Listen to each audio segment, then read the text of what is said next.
Do livro Libertação, capítulo 4. Numa cidade estranha. No dia imediato, pusemo-nos em marcha. Respondendo-nos às arguições afetuosas, o instrutor informou-nos de que teríamos apenas alguns dias de ausência. Além dos serviços referentes ao encargo particular que nos mobilizava, entraríamos em algumas atividades secundárias de auxílio. Técnico em missões dessa natureza, afirmou que nos admitira num trabalho que ele poderia desenvolver sozinho, não só pela confiança que em nós depositava, mas também pela necessidade da formação de novos cooperadores, especializados no Ministério de Socorro às Trevas. Após a travessia de várias regiões em descida, com escalas por diversos postos e instituições socorristas, penetramos vasto domínio de sombras. A claridade solar jazia diferenciada. Fumo cinzento cobria o céu em toda a sua extensão. A volitação fácil se fizera impossível. A vegetação exibia aspecto sinistro e angustiado. As árvores não se vestiam de folhagem farta, e os galhos, quase secos, davam a ideia de braços erguidos em súplicas dolorosas. Aves agoureiras, de grande tamanho, de uma espécie que poderá ser situada entre os corvídeos, crocitavam em surdina, semelhando-se a pequenos monstros alados espiando a presas ocultas. O que mais contristava, porém, não era o quadro desolador, mais ou menos semelhante a outros do meu conhecimento, e sim os apelos cortantes que provinham dos charcos. Gemidos tipicamente humanos eram pronunciados em todos os tons. Acredito teríamos examinado individualmente os sofredores que ali se localizavam se nos entregássemos à detida apreciação. Todavia, Gúbio, à maneira de outros instrutores, não se detinha para atender à curiosidade improfícua. Lembrando a selva oscura a que Alighieri se reporta no imortal poema, eu trazia o coração tremido de interrogativas inquietantes, pelas árvores estranhas de frondes ressecadas, mas vivas, seriam almas convertidas em silenciosas sentinelas de dor. Qual a mulher de Lote, transformada simbolicamente em estátua de sal? E aquelas grandes corujas diferentes, cujos olhos brilhavam desagradavelmente nas sombras, seriam homens desencarnados sob tremendo castigo da forma? Quem chorava nos vales extensos de lama? Criaturas que houvessem vivido na terra que nós recordávamos ou duendes desconhecidos para nós? De quando em quando, grupos hostis de entidades espirituais em desequilíbrio nos defrontavam, seguindo adiante indiferentes, incapazes de registrar-nos a presença. Falavam em voz alta, em português degradado, mas inteligível, evidenciando pelas gargalhadas deploráveis condições de ignorância. Apresentavam-se em trajes bisonhos e conduziam apetrechos de lutar e ferir. Avançamos mais profundamente, mas o ambiente passou a sufocar-nos. Repousamos de algum modo, vencidos de fadiga singular. E Gúbio, depois de alguns momentos, nos esclareceu. Nossas organizações perispiríticas, a maneira de escafandro estruturado em material absorvente, por ato deliberado de nossa vontade, não devem reagir contra as baixas vibrações desse plano. Estamos na posição de homens que, por amor, descessem a operar um imenso lago de lodo para socorrer eficientemente os que se adaptaram a ele.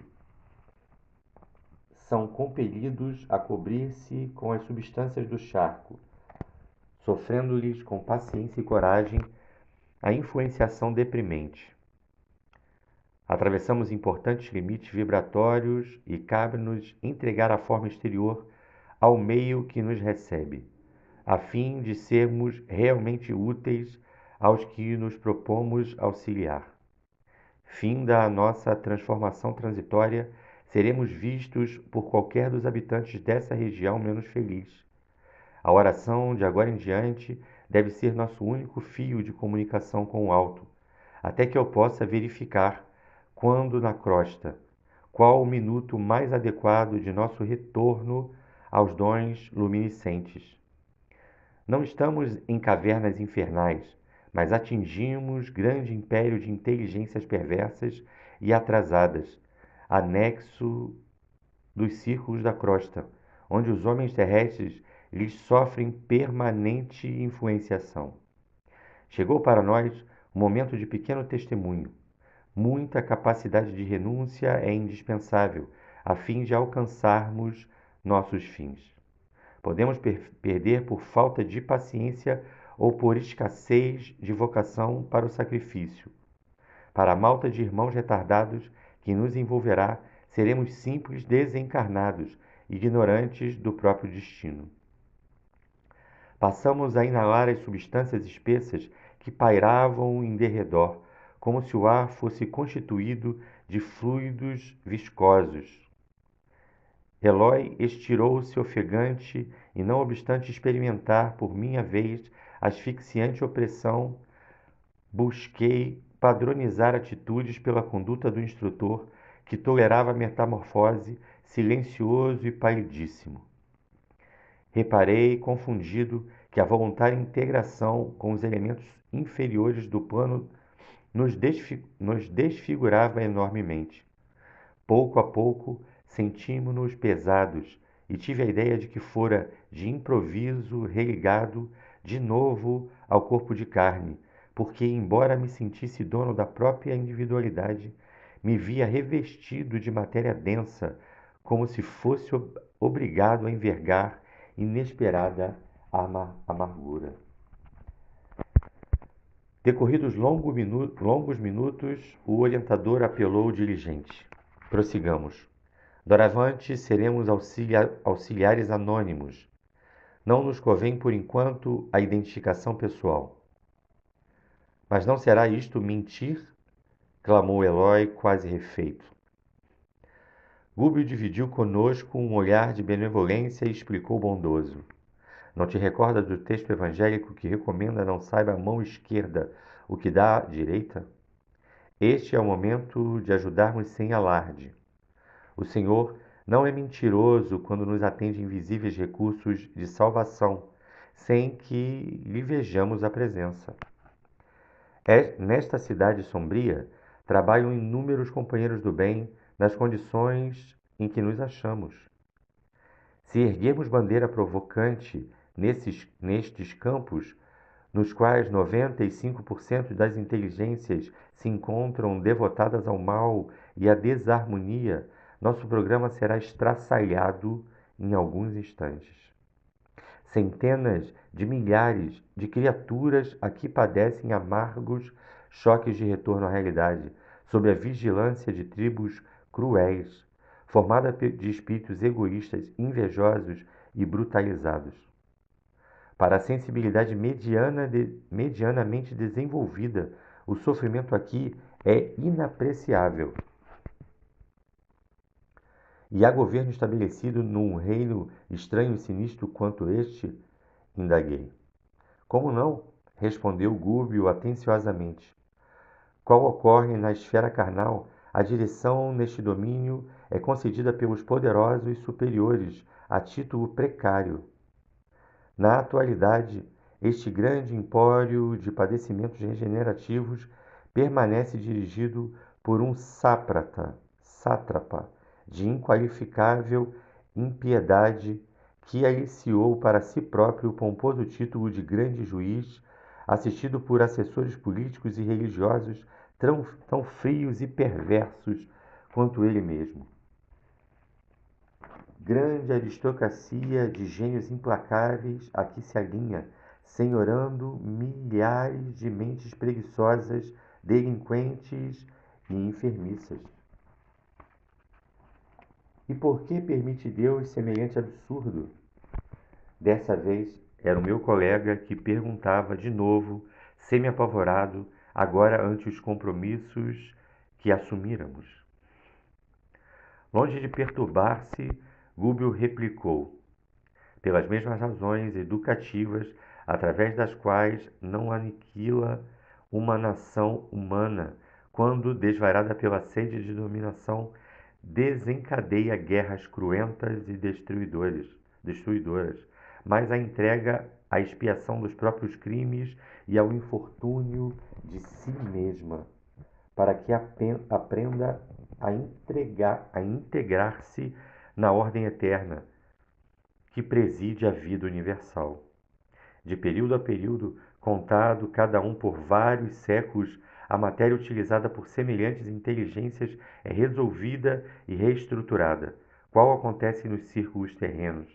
Mas se o Senhor visita os homens pelos homens que se santificam, corrige igualmente as criaturas por intermédio das criaturas que se endurecem ou bestializam. Significa então que os gênios malditos, os demônios de todos os tempos, exclamei reticencioso. Somos nós mesmos, completou o instrutor paciente. Quando nos desviamos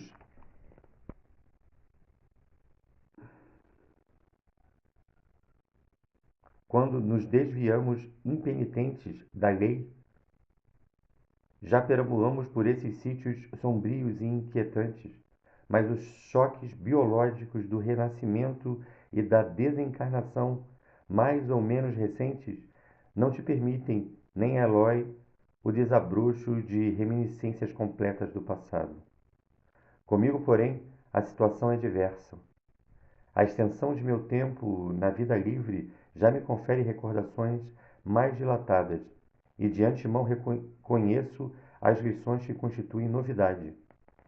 Muitos de nossos companheiros, guindados à altura, não mais identificam nessas paragens senão motivos de cansaço, repugnância e pavor. Todavia, é forçoso observar que o pântano, invariavelmente, é uma zona da natureza pedindo o socorro dos servos mais fortes e generosos. Música exótica fazia-se ouvir, não distante, e Gúbio rogou-nos prudência e humildade em favor do êxito do trabalho a desdobrar-se. Reerguemo-nos e avançamos. Fizera-se-nos tardio o passo e nossa movimentação difícil em voz baixa. Difícil. Em voz baixa, o orientador reiterou a recomendação. Em qualquer constrangimento íntimo, não nos esqueçamos da prece. É, de hora em diante, o único recurso de que dispomos a fim de mobilizar nossas reservas mentais superiores em nossas necessidades de reabastecimento psíquico. Qualquer precipitação pode arrojar-nos a estados primitivistas, lançando-nos em nível inferior, análogo ao dos espíritos infelizes que desejamos ajudar. Tenhamos calma e energia, doçura e resistência, de ânimo voltado para o Cristo. Lembremo-nos de que aceitamos o encargo desta hora não para justiçar, e sim para educar e servir. Adiantamo-nos caminho afora, como se fazia possível. Em minutos breves, penetramos vastíssima aglomeração de vielas, reunindo casarinho decadente e sórdido. Rostos horrendos complementavam-nos furtivamente, a princípio, mas à medida que varávamos o terreno, éramos observados com atitude agressiva por transeuntes de miserável aspecto. Alguns quilômetros de via pública, repletos de quadros deploráveis, desfilaram a nossos olhos, mutilados às centenas, aleijados de todos os matizes, entidades visceralmente desequilibradas. Ofereciam-nos paisagens de arrepiar. Impressionado com a multidão de criaturas deformadas que se enfileiravam sobre o raio visual, perfeitamente arrebanhadas ali em experiência coletiva, enderecei algumas interrogações ao instrutor em tom discreto. Por que tão extensa comunidade de sofredores? Que causas impunham tão flagrante decadência da forma? Paciente, o orientador não se fez demorado na resposta. Milhões de pessoas, informou calmo, depois da morte, encontram perigosos inimigos no medo e na vergonha de si mesmas. Nada se perde, André, no círculo de nossas ações, palavras e pensamentos. O registro de nossa vida opera-se em duas fases distintas, perseverando no exterior, através dos efeitos de nossa atuação em criaturas, situações e coisas, e persistindo em nós mesmos nos arquivos da própria consciência, que recolhe matematicamente todos os resultados de nosso esforço, no bem ou no mal, no interior dela própria. O espírito, em qualquer parte, move-se no centro das criações que desenvolveu.